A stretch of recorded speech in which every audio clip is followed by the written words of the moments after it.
Good morning, Little Masters, and welcome back to today's Tolkien Times. I'm the Man of the West, also from the Prancing Pony podcast. Let's go and wrap up week 20 with Silmarillion Saturday. Now, Saturdays are our chance to revisit the history and legends of the Elder Days, whether we pull those stories from the Silmarillion, Unfinished Tales, or the history of Middle-earth. Now, I'm going to continue on my little Fëanor kick as I keep reading of the Silmarils and the unrest of the Noldor. Last week we stopped after reading about how Melkor would walk among the Noldor, conjuring visions in their hearts of kingdoms, along with rumors about how the Valar brought them to Aman because they were jealous. That's not the only rumor he spread, though. Let's continue. In those days, moreover, though the Valar knew indeed of the coming of men that were to be, the elves as yet knew naught of it, for Manwë had not revealed it to them. But Melkor spoke to them in secret of mortal men, seeing how the silence of the Valar might be twisted to evil. Little he knew yet concerning men, for engrossed with his own thought in the music, he had paid small heed to the third theme of Ilúvatar. But now the whisper went among the elves that Manwë held them captive, so that men might come and supplant them in the kingdoms of Middle-earth.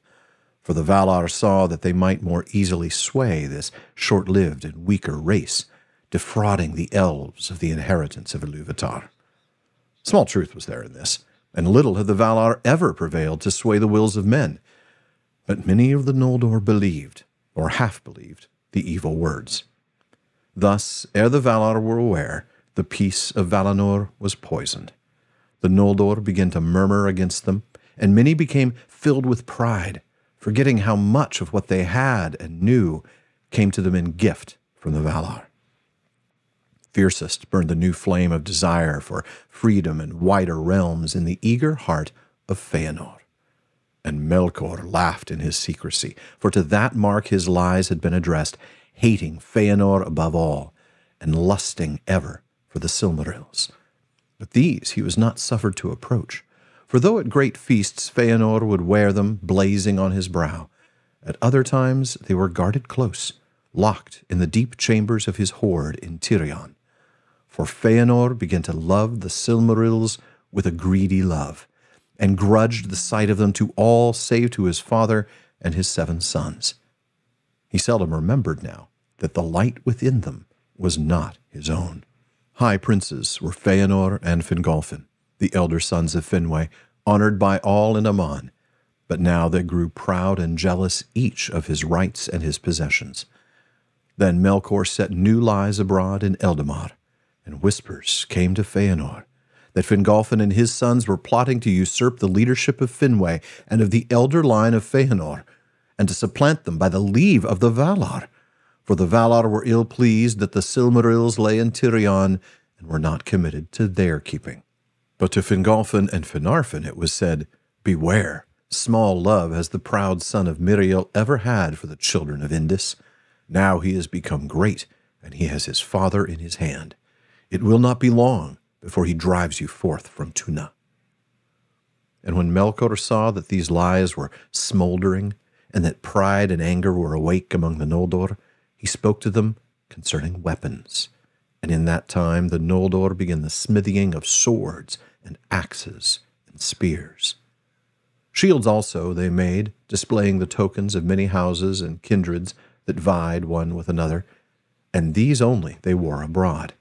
And of other weapons they did not speak, for each believed that he alone had received the warning. And Fëanor made a secret forge, of which not even Melkor was aware, and there he tempered fell swords for himself and for his sons, and made tall helms with plumes of red. Bitterly did Mahtan rue the day when he taught to the husband of Nerdanel all the lore of metalwork that he had learned of Aule. Thus, with lies and evil whisperings and false counsel, Melkor kindled the hearts of the Noldor to strife, and of their quarrels came at length the end of the high days of Valinor and the evening of its ancient glory. For Fëanor now began openly to speak words of rebellion against the Valar, crying aloud that he would depart from Valinor back to the world without, and would deliver the Noldor from thraldom if they would follow him. So, Manwë had not yet told the Eldar about men, so Melkor took that advantage and twisted their pending arrival to sow unrest. I have to wonder, was it Manwë's best call to keep that secret? The Valar have made some tactical errors in the past. One could even argue that bringing the elves over in the first place was a mistake. I don't know. But let's get to the next issue, which is pride. There is so much pride. The Noldor forgetting that so much of the knowledge they had came from the Valar themselves, and yet they're murmuring against them. And what a word that is, a murmuring. I love that. Chief of the prideful ones, of course, is Feanor, loving his creations with a greedy love, and forgetting that the light that they shine with wasn't his to begin with. But here's an interesting bit. Fingolfin isn't totally innocent, is he? Now they grew proud and jealous of each other, Feanor and Fingolfin. Though later we will see Fingolfin being willing to humble himself, something we certainly don't see in Feanor. Now we see Melkor teaching them how to make weapons, and wow, just how awkward those family dinners are going to be when Feanor goes over to his in-laws. And finally, we end on this thraldom bit.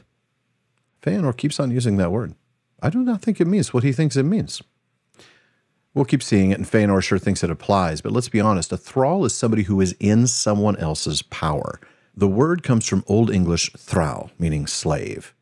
Slave? That's a stretch, Feanor, even for you. Folks, that does it for this week's Silmarillion Saturday and for week 20 of today's Tolkien Times. It's hard to believe I already have 120 episodes of this show out there. Please visit patreon.com/Tolkien Times to learn how you can support the show, get an ad-free feed, a monthly hangout with me, a bonus weekly episode, and a whole lot more. And folks, if you're watching this on YouTube, please be sure to like, subscribe, and turn on notifications. Please follow or subscribe in your podcast apps and follow at Tolkien Times on Instagram, Twitter, and TikTok. Finally, as Faramir says, go with the goodwill of all good men.